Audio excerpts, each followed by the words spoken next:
चलिए देखते हैं खान सर का पॉकेट जीके समान ज्ञान का जो बुक है, हम लोग वहीं देखेंगे आरबीडी पब्लिकेशन का बायोलॉजी चैप्टर का, बायोलॉजी का 4 नंबर चैप्टर है। चलिए देखते हैं, नाम क्या है? पोषण।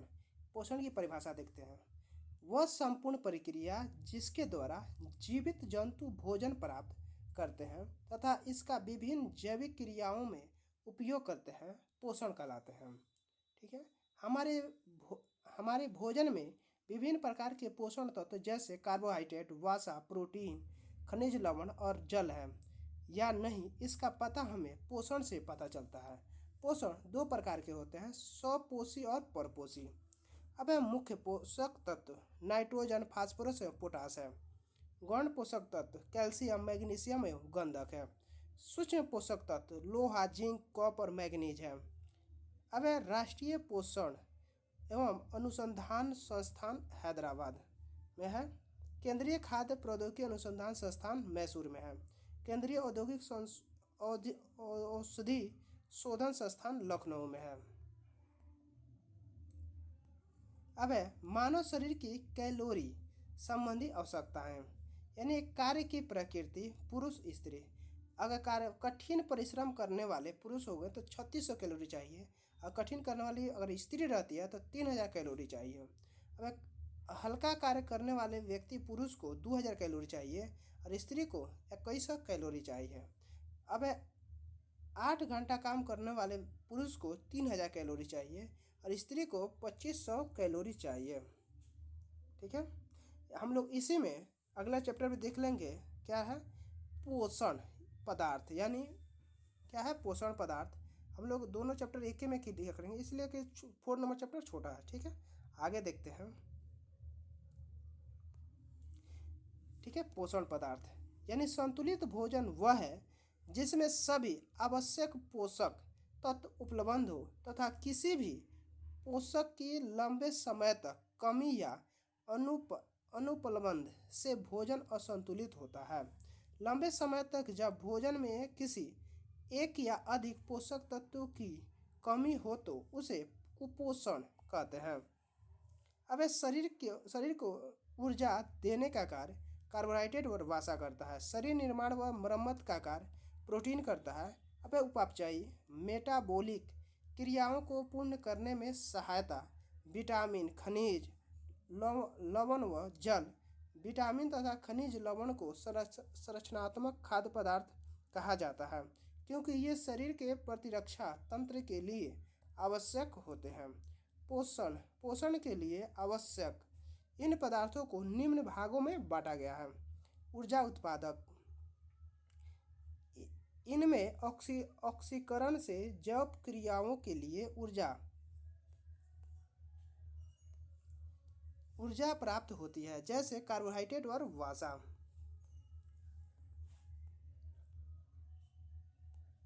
ठीक है। अब है निर्माण पदार्थ।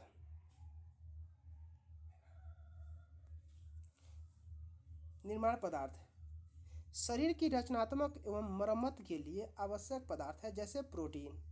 उपापचय नियंत्रक जैव एवं उपापचय क्रियाओं को नियंत्रण करने वाले, जैसे विटामिन, जल एवं खनिज लवण है।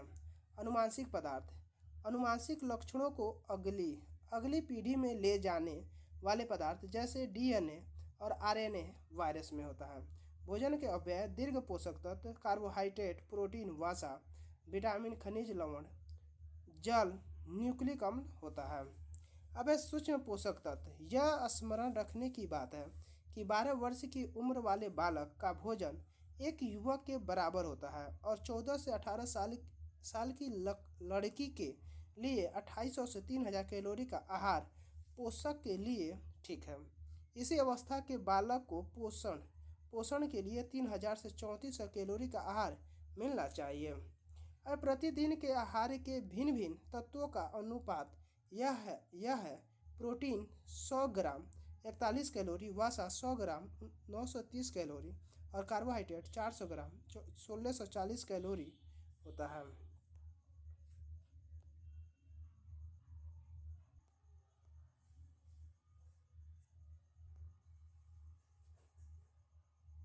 कुल कैलोरी 3000 लगभग, यानी कुल कैलोरी लगभग 3000। जो पुरुषों हल्का काम करता है उसे 3000 कैलोरी वाला आहार प्रतिदिन चाहिए। जो स्त्री पुरुष के बराबर काम करती है उसे भी उतना ही कैलोरी का आहार चाहिए।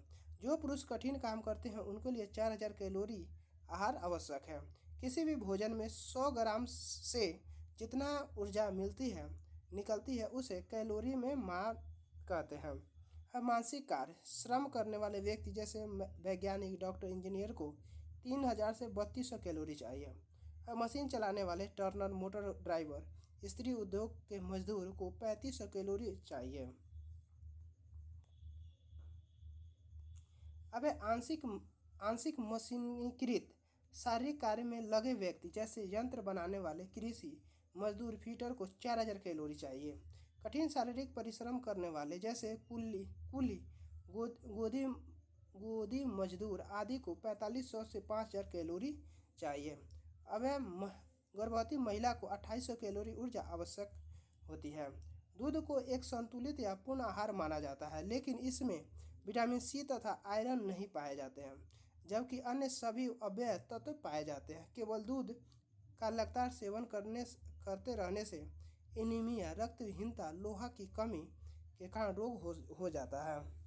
अब है कार्बोहाइड्रेट। कार्बोहाइड्रेट कार्बन, हाइड्रोजन और ऑक्सीजन से मिलकर बने होते हैं। इनका अनुपात 1:2:1 होता है। कार्बोहाइड्रेट का सूत्र CH2O होता है।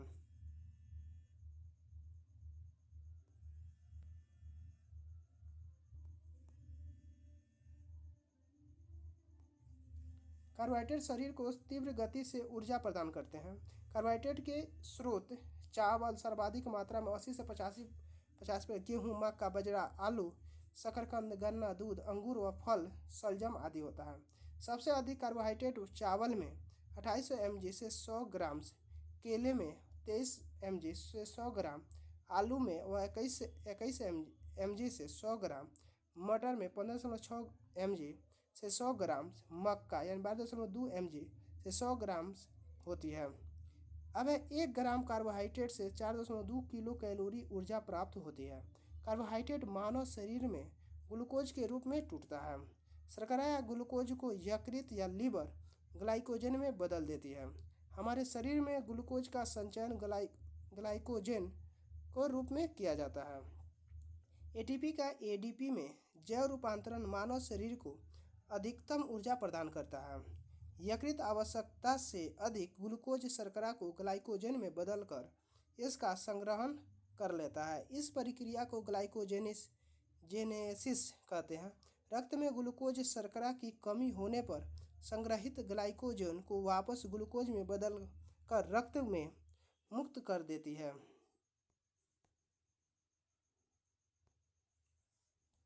अब इस प्रक्रिया को ग्लाइकोजिनोलिसिस कहते हैं। अब मोनोसैकेराइड शर्करा C6H12O6 यह साधारण शर्करा होती है। यह जल में विलय होती है। यह फल व शहद से प्राप्त होती है। अब triose, glyceraldehyde, tetrose, erythrose, pentose, ribose, hexose, glucose व फ्रक्टोज व गैलेक्टोज होता है। ग्लूकोज या ब्लड शुगर, ग्रेप्स शुगर या ब्लड शुगर, फ्रक्टोज फ्रूट यानी होनी शुगर व गैलेक्टोज ब्रेन शुगर या मस्तिष्क शर्करा मैनोज होता है। अब ग्लूकोज सर्वाधिक मात्रा में पाई जाने वाली शर्करा होती है। फ्रक्टोज प्राकृतिक रूप से सबसे अधिक मीठी व सैकरीन कृत्रिम रूप से सबसे अधिक मीठी शर्करा होती है, जिसका उपयोग मधुमेह के रोगी करते हैं। अब गैलेक्टोज सबसे कम मीठी मोनोसैकेराइड शर्करा होती है। फ्रक्टोज फलों से व गैलेक्टोज दूध से प्राप्त की जाती है, जबकि माल्टोज अनाज से प्राप्त की जाती है।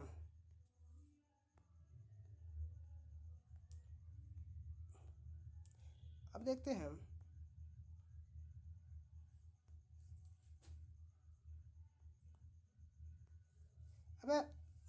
मैनोज अंडे व लकड़ी में पाई जाने वाली शर्करा ग्लूकोज रक्त में सबसे अधिक मात्रा में पाई जाने वाली शर्करा होती है। ग्लूकोज एक अणु के टूटने पर 38 एटीपी एडिनोसिन ट्राईफॉस्फेट ऊर्जा का निर्माण होता है।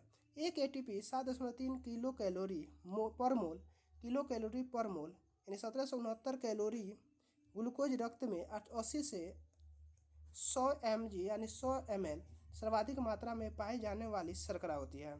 अब है डाइसैकेराइड शर्करा C12H22O11 दो मोनोसैकेराइड मिलकर डाइसैकेराइड शर्करा का निर्माण करता है।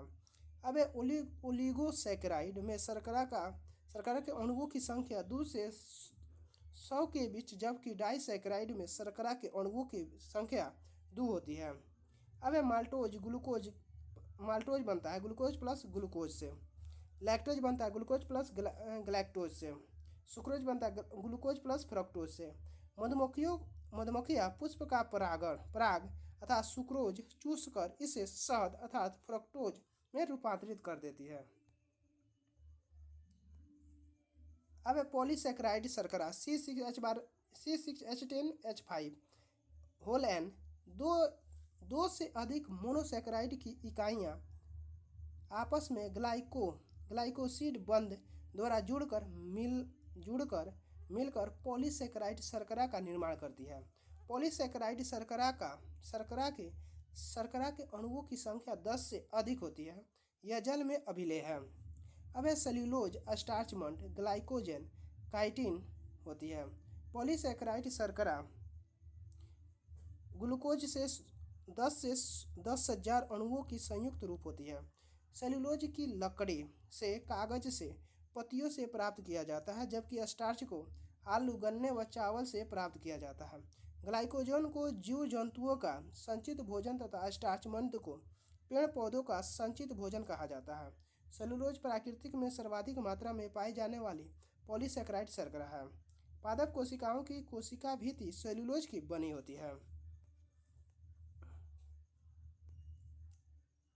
अब यह कवक की कोशिका भित्ति जलीय संधिपादों उदाहरण के लिए केकड़ा, झींगा, चिराट और कीटों के बाह्य कंकालों, बाहरी आवरण, घोंघे के घनित्र तथा समुद्र फेनी व ऑक्टोपस सहित शीर्ष पादों के चोंचों का मुख्य घटक है।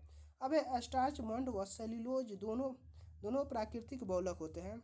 स्टार्च में आयोडीन डालने पर उसका रंग नीला पड़ जाता है, जबकि सेल्यूलोज इस घोल में रंग प्रदान नहीं करता है। अब आते हैं प्रोटीन। अब प्रोटीन की खोज गेराइस जोहानसन मुल्डर 1837 तथा प्रोटीन शब्द का सर्वप्रथम प्रयोग जे ब्रेजेलियस 10 जुलाई 1838 में किया था। अब प्रोटीन एक नाइट्रोजन युक्त यौगिक व जटिल कार्बनिक पदार्थ है जो प्रोटीन कार्बन, हाइड्रोजन, ऑक्सीजन व नाइट्रोजन CHON से मिलकर बने होते हैं। इसके अतिरिक्त इसमें सल्फर, फास्फोरस, आयोडीन तथा आयरन, फेरस से भी अंश पाए जाते हैं। प्रोटीन के स्रोत सोयाबीन, दाल, शैवाल, मांस, अंडे, पनीर, मछली, दूध, बादाम आदि होते हैं। 1 ग्राम प्रोटीन से 4 किलो कैलोरी ऊर्जा प्राप्त होती है। अब प्रोटीन की निर्माणकारी इकाई अमीनो अम्ल होते हैं। प्रोटीन का निर्माण लगभग 20 प्रकार के अमीनो अम्ल से मिलकर होता है। 20 प्रकार के अमीनो अम्ल से 9 आवश्यक अमीनो अम्ल भोजन के माध्यम से व 11 अनावश्यक अमीनो अम्ल का निर्माण शरीर स्वयं करता है।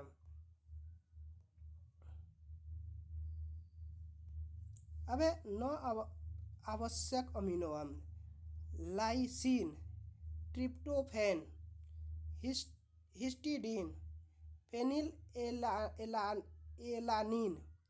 ल्यूसीन, आइसोल्यूसीन, थ्रियोनिन, वेलिन और आर्जिनिन आदि ये सब 9 आवश्यक अमीनो अम्ल है। 11 अनावश्यक अमीनो अम्ल ग्लाइसिन, एलिनिन, सेरीन, नोर्युलिसिन, एप्सार्टिन अम्ल, ग्लूटामिक अम्ल, हाइड्रोक्सी ग्लूटामिक अम्ल, प्रोलीन, सिट्रिलिन, टाइरोसिन तथा सिस्टीन होता है। अब ग्लाइसिन सबसे सरल प्रकार का अमीनो अम्ल है। यह प्रोटीन फाइबर में रेशम कीट के लार्वा द्वारा स्रावित होता है। सल्फर या गंधक में सिस्टीन व मिथियोनिन अमीनो अम्ल होता है, अर्थात आवश्यक अमीनो अम्ल अर्जिनिन व हिस्टिडीन होते हैं।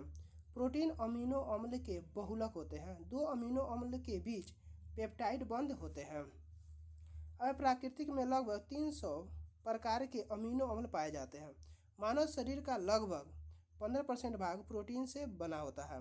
शैवाल स्पाइरुलिना 65% व क्लोरेरेन नीलहरित शैवाल 60% से सर्वाधिक प्रोटीन प्राप्त होता है। दाल में सोयाबीन 40 से 45% से सर्वाधिक प्रोटीन प्राप्त होती है। सोयाबीन व पशुओं के खाद्य पदार्थ से प्राप्त प्रोटीन में सभी आवश्यक अमीनो अम्ल पाए जाते हैं, इसलिए इन्हें संपूर्ण प्रोटीन भी कहते हैं। अब प्रोटीन के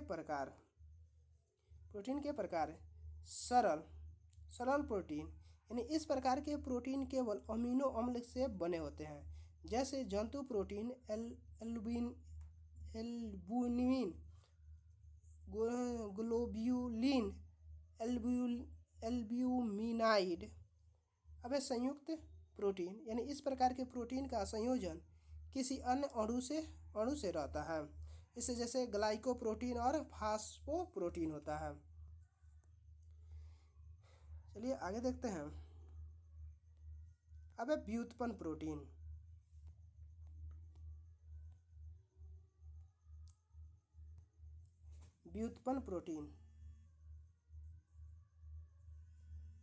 ये सरल व संयुग्मी प्रोटीन के जलीय अपघटन से प्राप्त होती है तथा यह प्रोटीन के पाचन के दौरान बनती है। प्रोटीन व कैलोरी की कमी से शिशुओं 1 वर्ष से कम आयु में मैरस्मर्स या ऊर्जा निःशक्तता, हड्डियों का सूखा रोग, शरीर सूख कर दुर्बल और आँख अंदर की ओर धंस जाती है। अब प्रोटीन की कमी से बच्चों 1 से 3 वर्ष व क्वाशियोरकोर, पेट में फुलाव, भूख कम लगना, स्वभाव में चिड़चिड़ापन, त्वचा पीला, शुष्क काली खांसी, शुष्क काली धब्बेदार होकर फटने लगती है। अब नामक रोग हो जाता है। अब समान क्रियाशील महिलाओं के लिए प्रतिदिन प्रोटीन की आवश्यकता मात्रा 45 ग्राम व दूध पिलाने वाली माँ को प्रतिदिन 70 ग्राम प्रोटीन की मात्रा की आवश्यकता होती है। कशेरुक जंतुओं के बाल व नाखून, चोंच, खुर, सींग, ऊन, पंजे, कछुओं के कवच आदि क्रिएटिन, अल्फा क्रिएटिन शुद्ध प्रोटीन से बने होते हैं। अब एक क्रिएटिन प्रोटीन के रेशेदार प्रोटीन है।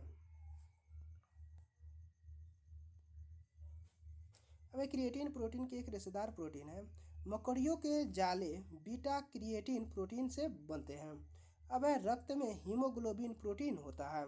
प्लाज्मा में एल्बुमिन व ग्लोब्यूलिन प्रोटीन होते हैं। मांसपेशियों में मायोसिन व एक्टिन प्रोटीन होती है। अब दांत तथा हड्डियों का निर्माण करने वाली प्रोटीन ओसिन है। कैरोटीन नामक वर्णक के कारण गाजर का रंग लाल, गाय के दूध का रंग पीला होता है। दूध में केसीन प्रोटीन पाई जाती है, जिसके कारण दूध का रंग सफ़ेद होता है। दूध को प्रोटीन से बचाने वाले एंजाइम को रेनिन कहा जाता है। रेनिन एक एंजाइम है जो रक्तचाप को नियंत्रित करने और शरीर में सोडियम और पोटेशियम के स्वास्थ्य स्तर को बनाए रखने में मदद करता है। मक्का में जीन, गेहूं में ग्लूटीन, अनाज में ग्लूटेमिन्स, अंडे में एल्बुमिन, हीमोग्लोबिन में ग्लोबिन 95%, दालों में प्रोलैमिन्स, त्वचा में इलास्टिन पाया जाता है। अकशेरुकी जंतुओं के रक्त में हीमोसाइटिन प्रोटीन पाया जाता है। रक्त का थक्का फाइब्रिन या फाइब्रिनोजेन या प्रोथ्रोम्बिन प्रोटीन बनाती है। अब हिपेरिन को प्रतिस्कंदन प्रोटीन के नाम से भी जाना जाता है। गुणसूत्र या वह डीएनए में हिस्टोन प्रोटीन होती है। अब एंजाइम प्रोटीन के बने होते हैं तथा एंजाइम के प्रोटीन वाले भाग को एपो एंजाइम कहा जाता है। वसा या लिपिड, वसा के अणु ग्लिसरॉल तथा वसीय अम्ल से संयोग से बनते हैं। वसा कार्बन, हाइड्रोजन व ऑक्सीजन का यौगिक होती है तथा इसमें 3 वसीय अम्ल व ग्लिसरॉल होते हैं। वसा को उसके स्रोतों के आधार पर 2 भागों में बांटा गया है। जंतु वसा दूध, पनीर, मक्खन, अंडा, मांस, मछली के तेल में होती है। वनस्पति वसा यानी वनस्पति वसा वनस्पति तेल में उपलब्ध होती है। यह तेल अखरोट, बादाम, मूंगफली, नारियल, सरसों, तिल व सूरजमुखी आदि से प्राप्त होता है। अब है संतृप्त वसा। संतृप्त वसा में कार्बन परमाणुओं के बीच एकल बंध सी बॉन्ड सी होता है। ये कमरे के सामान्य ताप पर ठोस अवस्था में तथा उच्च गलनांक वाली होती है। अब जंतु वसा घी, मक्खन, मांस, ताड़ का तेल में पाया जाता है। अन्य पदार्थ जिसमें यह फैट पाया जाता है वो है नारियल, आलू के चिप्स, केक, पिज्जा, ये सब है ज़्यादा फैट पाया जाता है। अब संतृप्त वसा में ट्राइग्लिसरॉल यानी पामीटिक एवं स्टीरिक अम्ल पाए जाते हैं। संतृप्त वसा ज़्यादा मात्रा में खाने से हमें हृदय रोग हो सकते हैं। यह हमारे खून में कोलेस्ट्रॉल की मात्रा को बढ़ा देता है। अब असंतृप्त वसा। असंतृप्त वसा में कार्बन परमाणुओं के बीच द्विबंध डबल बॉन्ड सी होती है। ये कमरे के सामान्य ताप पर द्रव अवस्था में होती है। जैतून तेल, कैनोला तेल, मछली तेल, कसई तेल, सोयाबीन तेल, काजू और बादाम में भी यह फैट होता है। अब ट्रांस फैट। ट्रांस वसा संसाधित किए गए असंतृप्त वसा होते हैं जो प्रसंस्करण के बाद संतृप्त वसा के तरह हो जाता है। इन्हें खाने से हमारे शरीर में बुरे कोलेस्ट्रॉल की मात्रा बढ़ जाती है जिसके कारण हमें हृदय की बीमारियों हो सकती है। अब वसा का पाचन आमाशय में शुरू हो जाता है तथा वसा का सर्वाधिक पाचन छोटी आंत गृहिणी में होता है, जबकि वसा का अवशोषण छोटी आंत के इलियम में होता है। वसा का अवशोषण कुछ विशेष प्रकार की कोशिकाओं के द्वारा होता है जिन्हें लसिका कोशिका या लैक्टियल सेल कहते हैं। 1 ग्राम वसा में 9.3 किलो कैलोरी ऊर्जा प्राप्त होती है तथा यह ऊर्जा का सबसे अधिक संकेंद्रीय स्रोत होता है।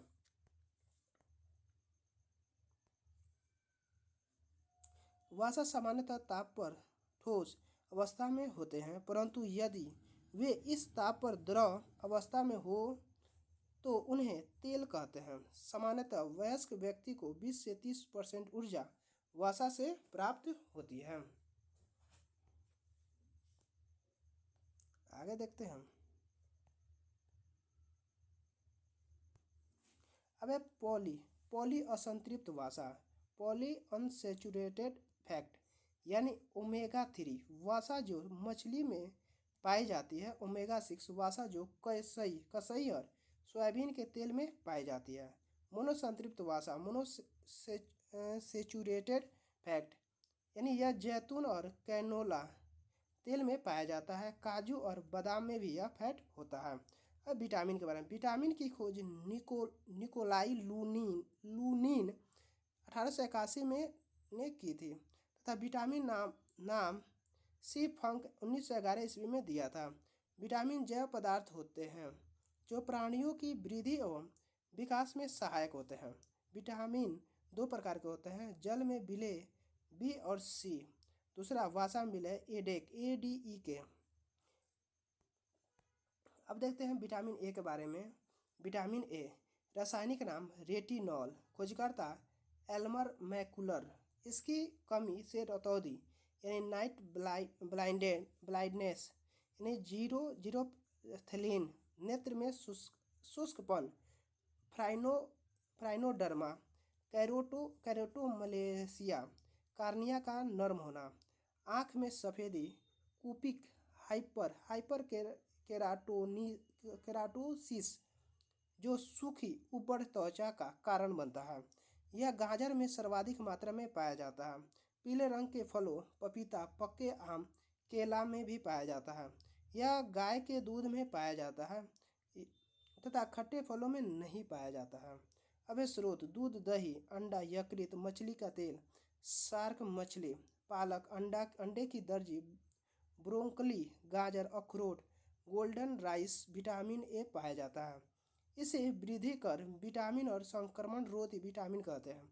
विटामिन ए का प्रमुख कार्य दृष्टिवर्धक रोडोप्सिन के संश्लेषण में भाग लेना होता है। इस विटामिन का संश्लेषण व संचयन यकृत व लीवर में होता है।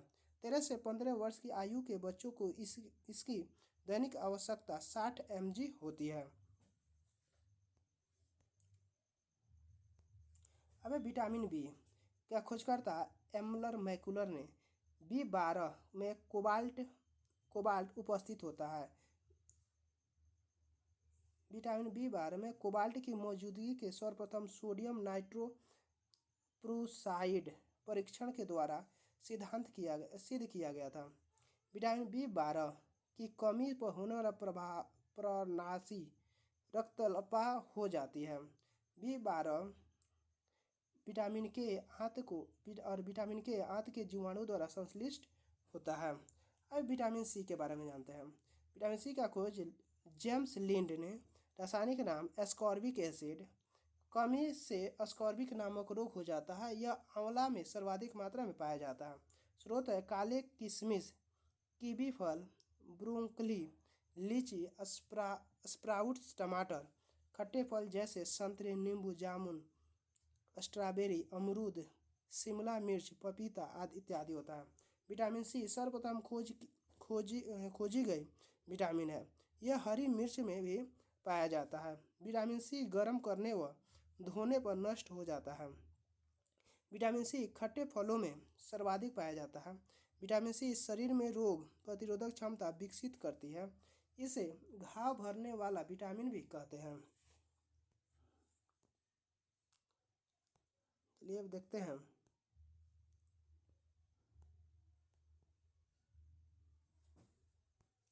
अब इसके एंटीहिस्टामिन गुणवत्ता के कारण यह सामान्य सर्दी जुकाम में दवा का काम कर सकता है। विटामिन सी लोहे के अवशोषण में सहायक होता है। विटामिन सी शरीर में भंडारित नहीं होता है। यह मूत्र के साथ शरीर से उत्सर्जित हो जाता है। भोजन बनाने में विटामिन सी नष्ट होता है। अब विटामिन डी खोजकर्ता फ्रेडरिक गोलैंड हॉपकिंस, रासायनिक नाम कैल्सीफेरॉल होता है। विटामिन डी की कमी से बच्चों में रिटेक्स और वयस्कों में व गर्भवती औरतों में अस्थि मुर्दुलता और वृद्धों में अस्थिर रंध्रता रोग हो जाता है। विटामिन डी के अन्य नाम विटामिन D2 यानी एर्गो कैल्सीफेरॉल, विटामिन D3 या कोलेकेलिन्सफेरॉल होता है।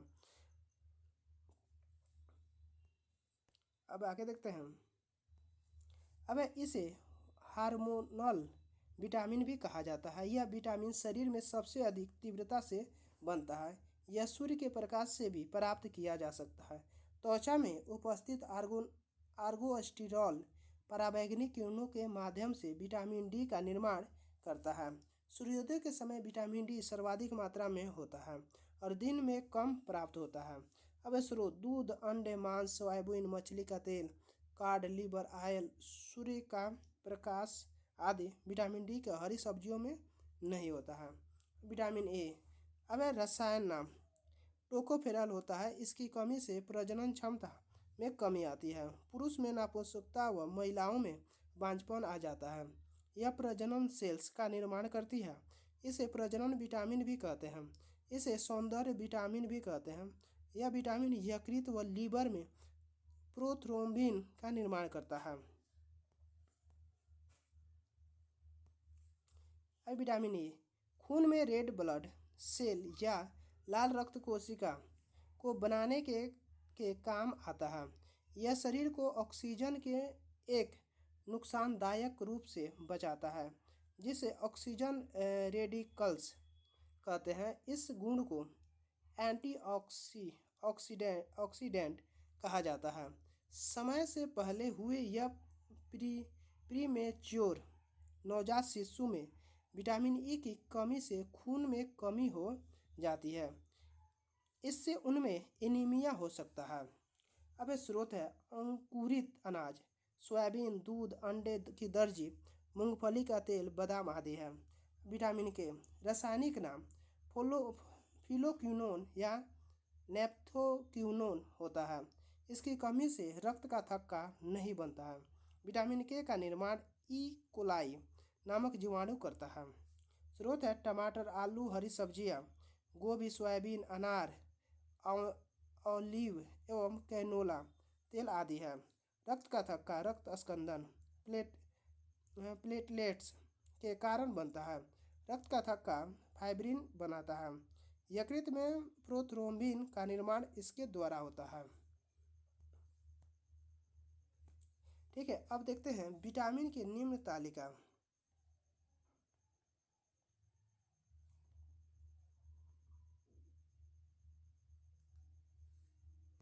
अब विटामिन की निम्न तालिका से परिभाषित कर सकते हैं। जैसे विटामिन ए रेटिनॉल, इसका स्रोत है दूध, मक्खन, अंडा, मछली का तेल। इससे कमी से रतौंधी, जीरोफ्थिन यानी शुष्क आंख, उपकला का शुष्क होना।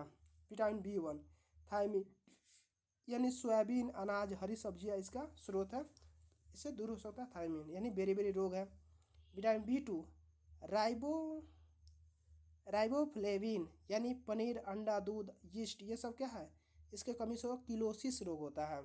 विटामिन बी3 है नियासिन यानी अंकुरित गेहूँ, बादाम, हरी पत्तियाँ, सब्जियाँ, इससे होता है पेलाग्रा यानी 3D रोग होता है।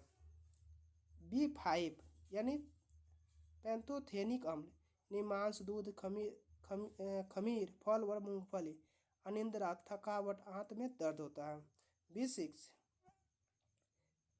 पायरिडॉक्सिन यानी हरी सब्जियां, दूध, मांस, दाल, अंडे होता है। रक्त क्षीणता, चर्म रोग, पथरी व पेशीय ऐंठन, अरक्ता होता है। बी7 बायोटीन यानी ताज़ा फल, लीवर, दूध, फल आदि होता है। त्वचा रोग, बालों का झड़ना, कमजोरी होना। बी9 फॉलिक अम्ल यानी पालक, सोयाबीन, ईस्ट, एनीमिया, कमजोरी होता है।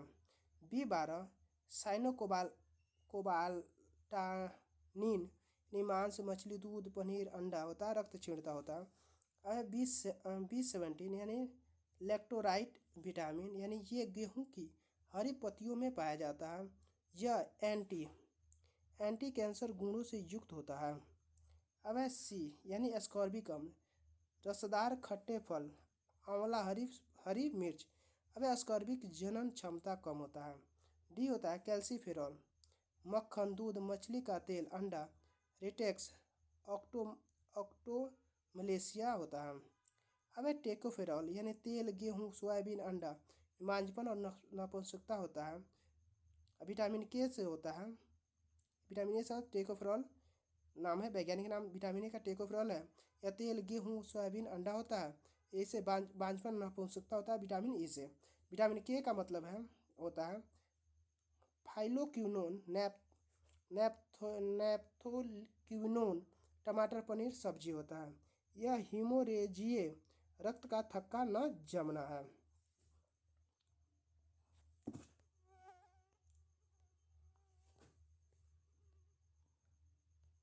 अब है असंतुलित आहार।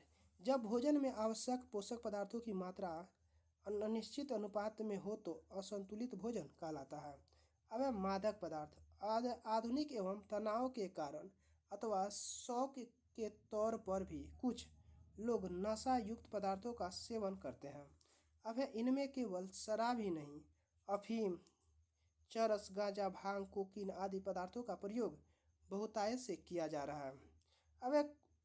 अब कुछ प्रचलित मादक पदार्थ जैसे शराब, विभिन्न अनाजों, महुआ, गुड़ आदि के किण्वन का उपयोग वाष्पीकरण के तौर पर की जाती है। नशे नशे हेतु सर्वाधिक प्रयोग में शराब का सेवन किया जाता है। अफीम दर्द, अनिद्रा व पाचन संबंधी रोगों के उपचार हेतु उपयोग में अफीम का अधिक सेवन नशा उत्पादन करने करता है। चरस, गांजा व भांग, कोकीन, हेरोइन, एलएसडी होता है। ठीक है, हम लोग अगला चैप्टर देखेंगे अगला वीडियो में, मानव शरीर के तंत्र। ठीक है, ले अब thank you for watching, like share and subscribe please.